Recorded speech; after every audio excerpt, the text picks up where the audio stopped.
She was 25 and had been made homeless by a quiet word. With no family left, no work, and no plan, she had only the clothes she wore, a small, carved bird in her pocket, and the $2 silver she had earned scrubbing floors for the church. And with that, she bought a splintered wagon no one would touch at a sheriff's auction on the dusty edge of town. But what nobody in Redemption, Dakota Territory, knew was that the wagon's warped floorboards hid a secret that would change not only her life, but the town's, forever. If you've ever found strength in a place others deemed worthless, settle in and stay close. We love to know where in the world you're watching from tonight. Ruth Carver's life had been shaped by the grain of wood and the weight of water. Her father, John Carver, had been a carpenter, a man who spoke more to timber than to people, and he had taught her the language.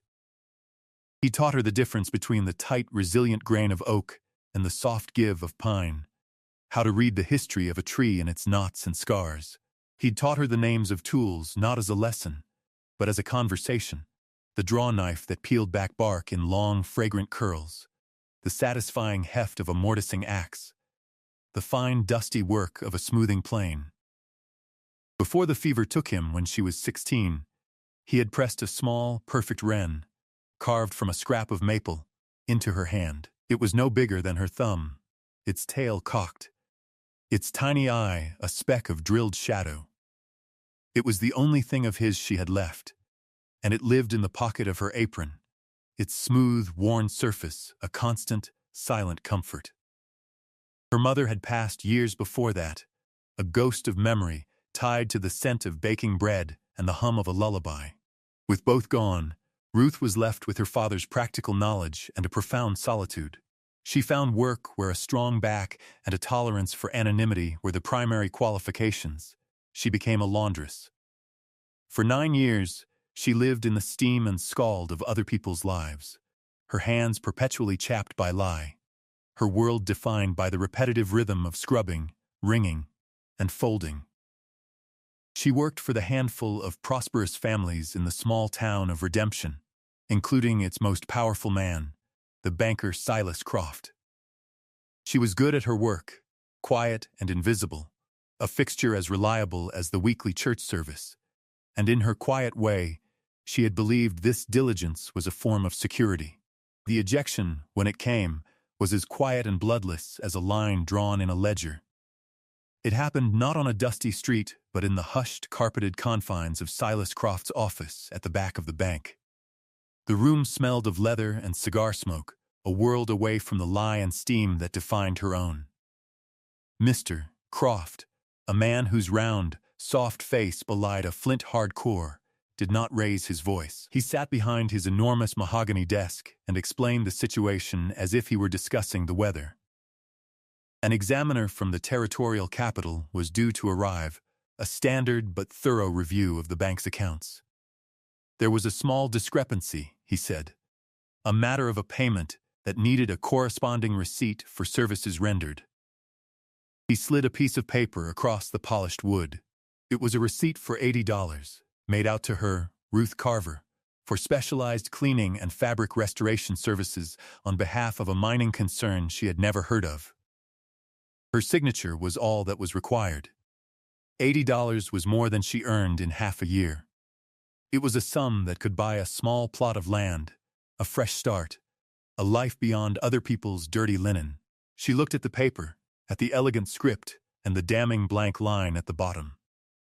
She thought of her father, who had once spent a week redoing a set of cabinet doors because the joinery was off by a fraction of an inch, visible only to him.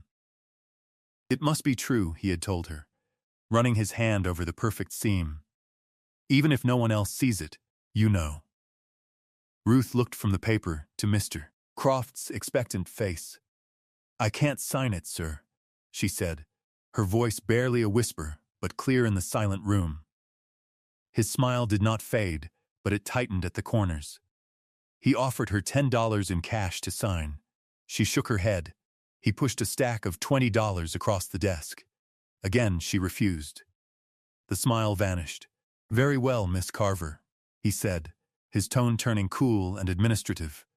It seems your services are no longer required." He leaned back in his chair.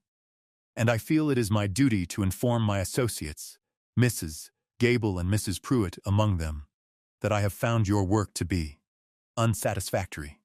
It would be best if you collected your things from the boarding house by noon.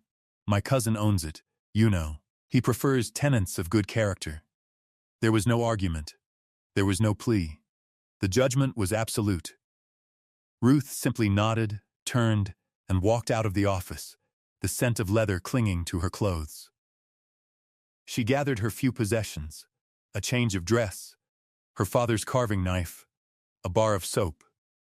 And by the time the midday sun was high, she was standing on the main street of Redemption, with a small cloth bag, the wooden wren in her pocket, and $2 silver that suddenly felt as heavy as millstones.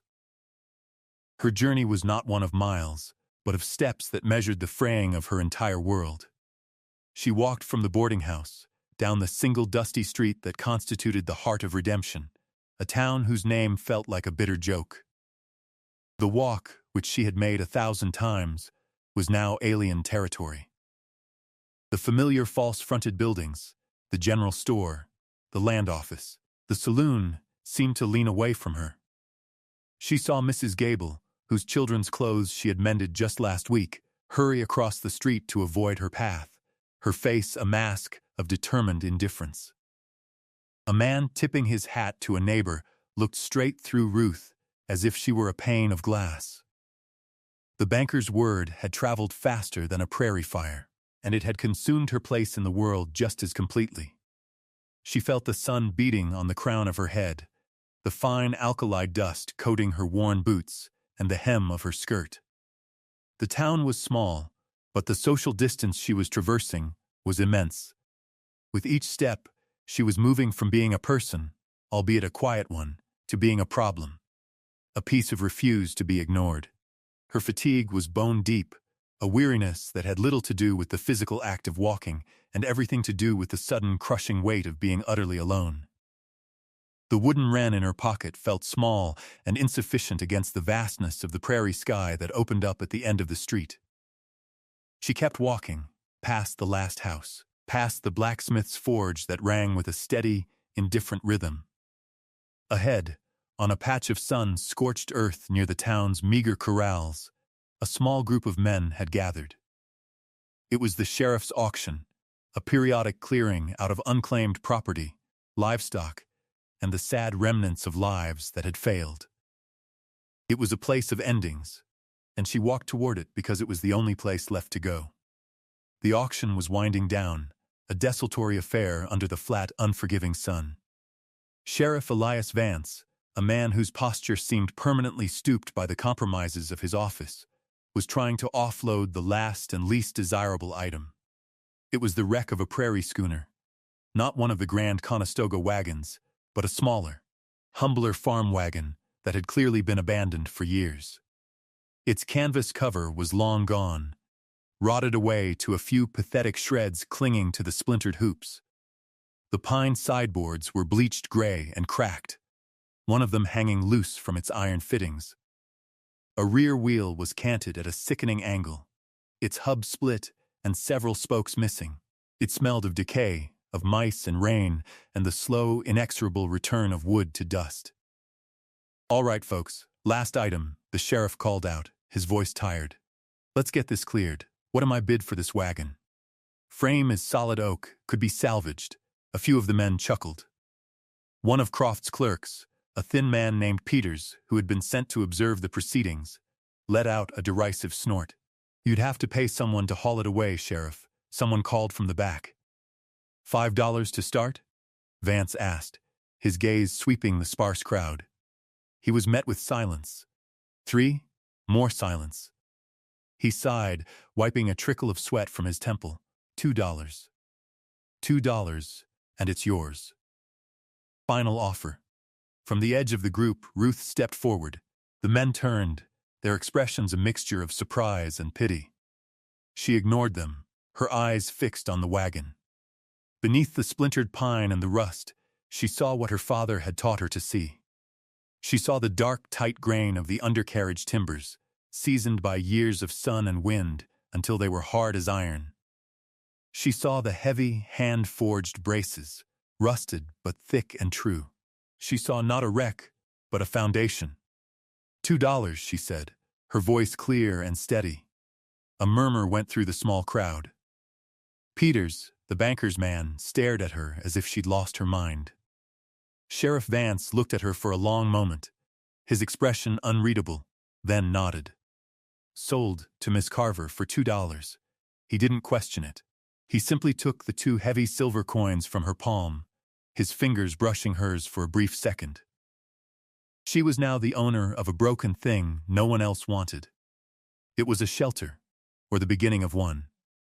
It was hers. To move the wagon was impossible without repairing the wheel, and for that, she needed help.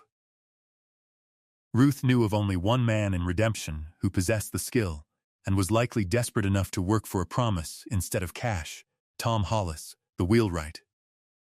Tom was a widower whose life had fractured 2 years prior when a set of wheels he'd made for a freight company failed on a mountain pass, costing the company a valuable cargo. Though the fault was with the freighter for overloading the wagon, Tom's reputation was ruined. He now lived a solitary life in his workshop at the edge of town, taking on small mending jobs, his skill overshadowed by a cloud of perceived failure. Ruth found him planing a new spoke, the scent of hickory shavings sharp in the air. He was a tall, spare man in his late 30s, with hands that seemed too large and calloused for such delicate work. He listened to her proposal without looking up from his bench. She wanted him to repair the wheel and help her move the wagon to the small, unclaimed parcel of county land just beyond the town limit. In exchange, once she was established, she would do his washing and mending for a year. He finished shaving the spoke, tested its fit against a hub, and finally turned his gray eyes on her.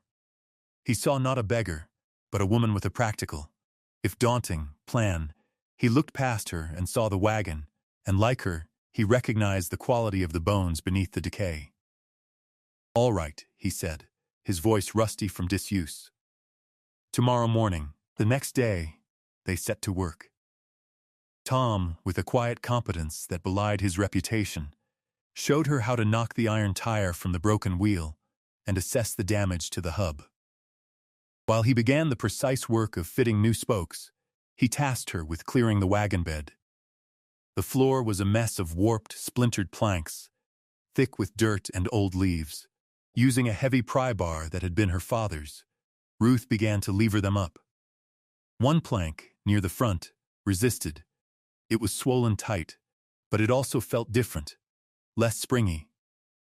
She worked the end of the bar into a crack and put her weight into it. It came up with a groan of stressed nails, and she saw what lay beneath.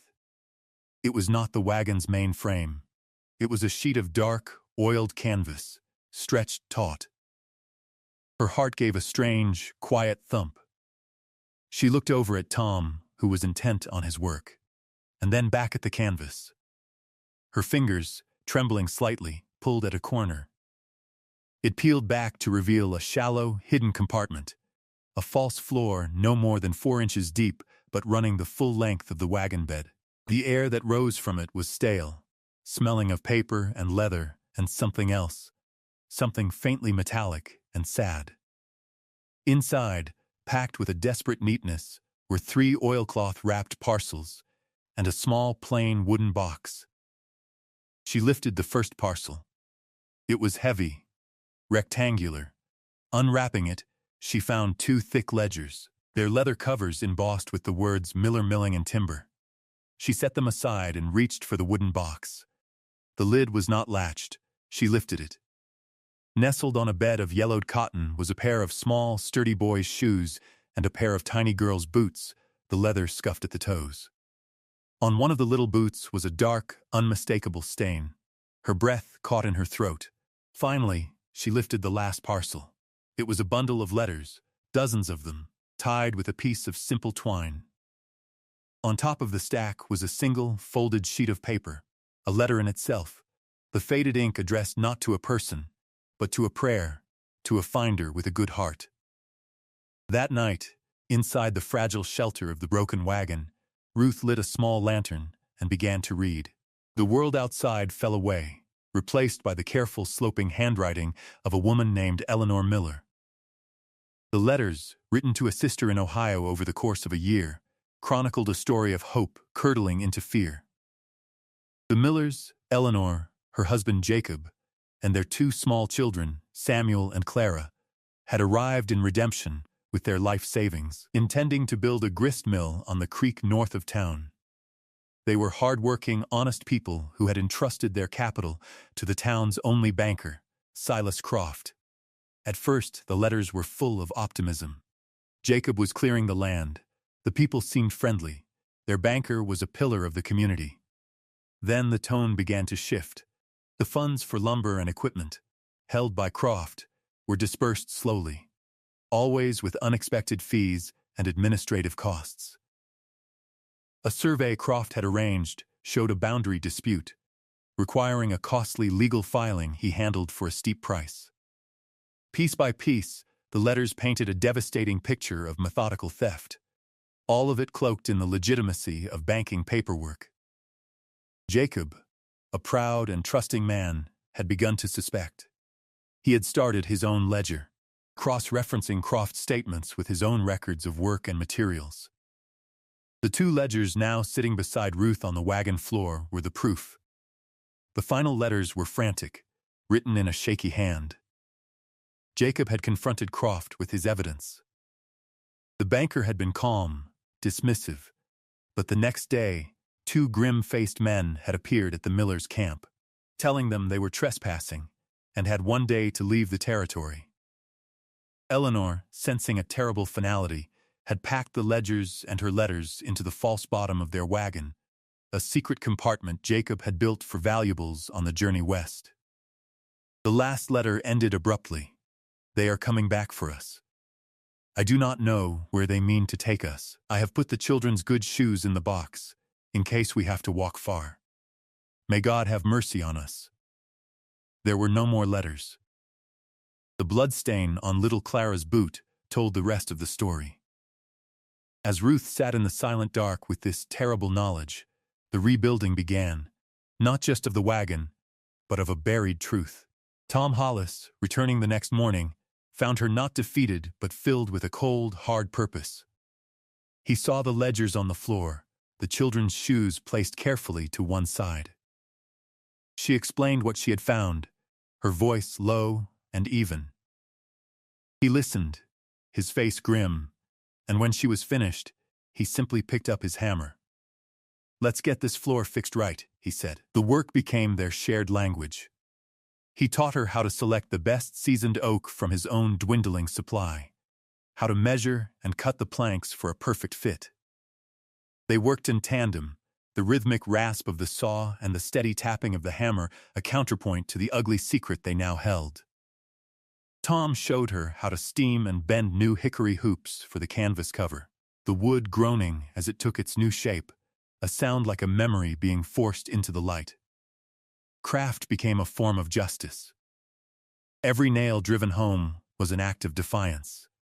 Every perfectly fitted plank was a testament to the truth, covering the hollow space where the evidence had lain in wait.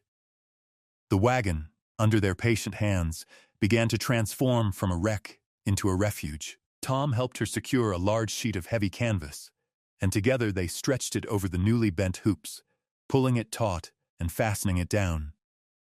It shed the next rain perfectly, the water drumming a steady, comforting rhythm on the tight fabric.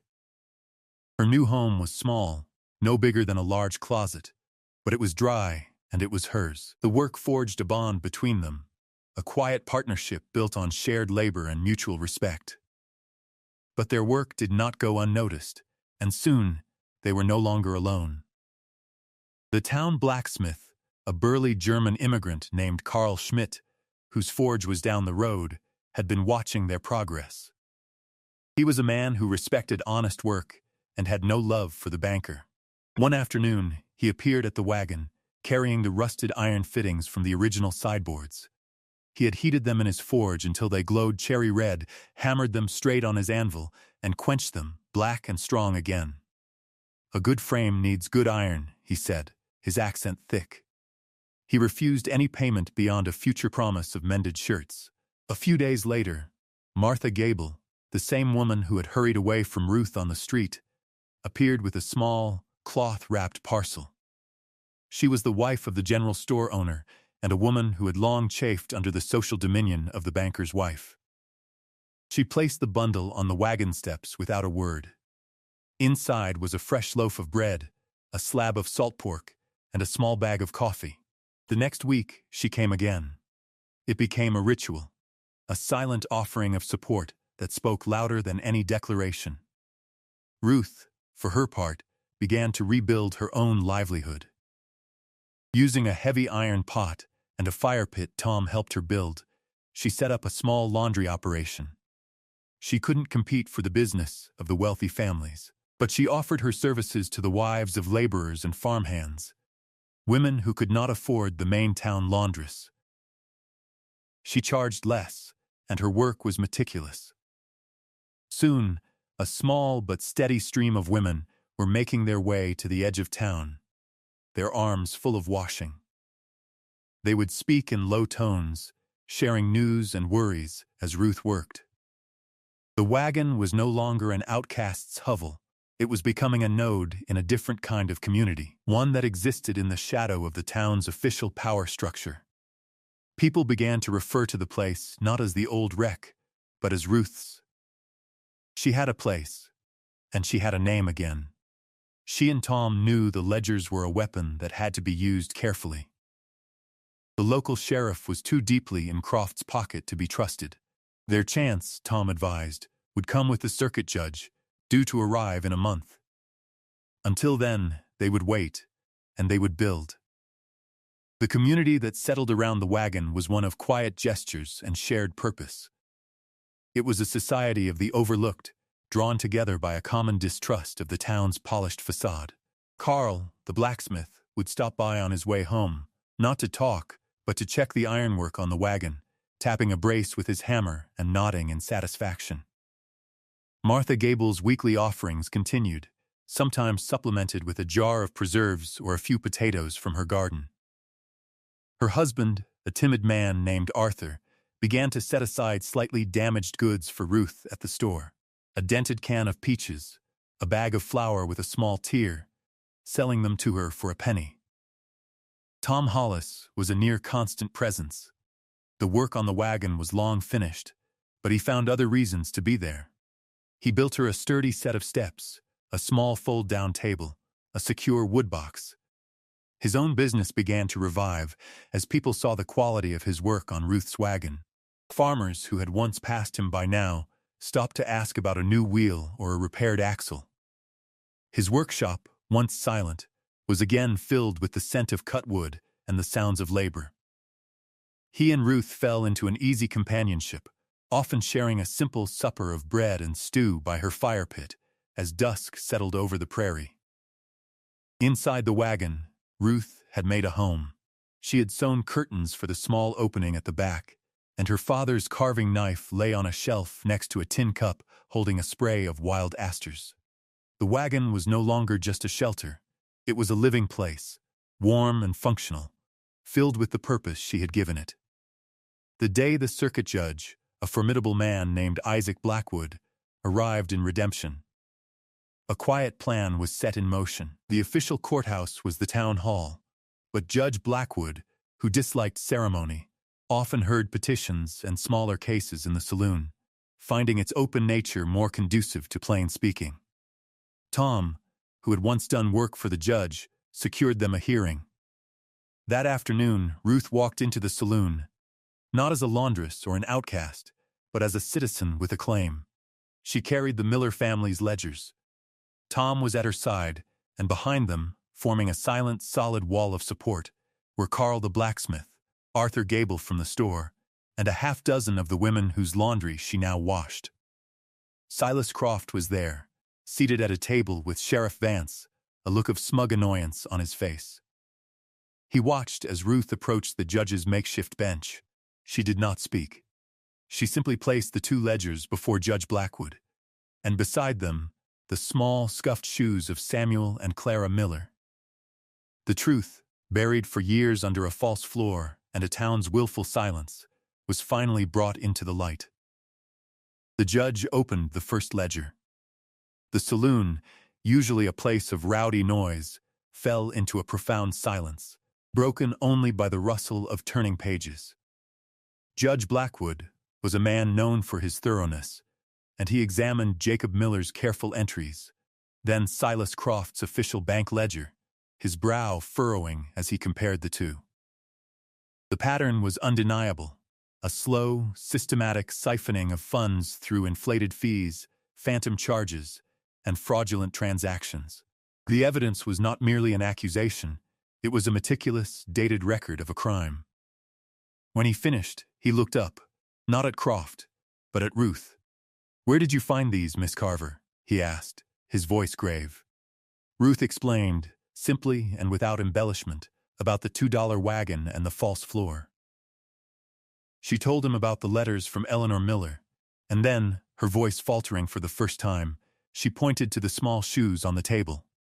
"They were in there too," she said. The judge picked up the little girl's boot and saw the dark stain. A wave of quiet horror moved through the room.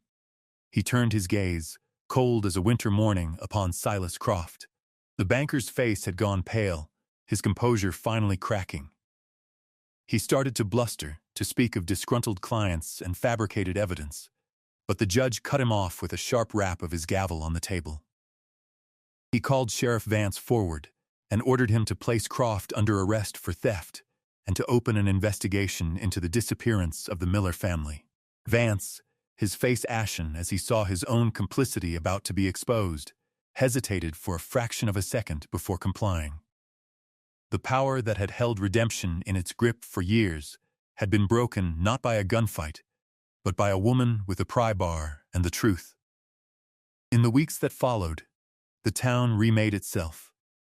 Croft's assets were seized, and the territorial marshal arrived to conduct a full inquiry. The bodies of Jacob and Eleanor Miller were found in a shallow grave on the land Croft had stolen from them. He and the two men who had acted as his enforcers were tried and sentenced to hang.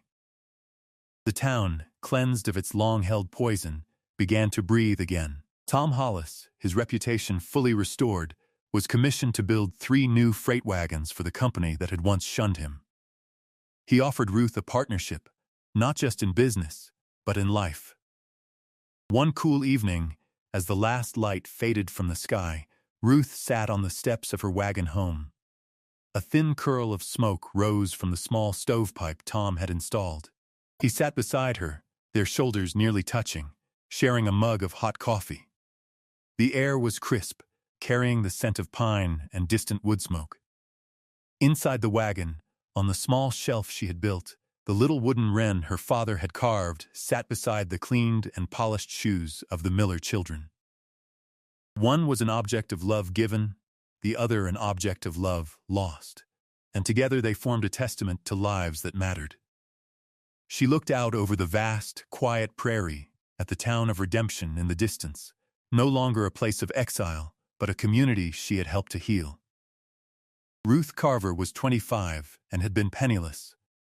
She had $2 to her name, and she had spent it on a broken wagon that no one else would touch. It was the best $2 she ever spent.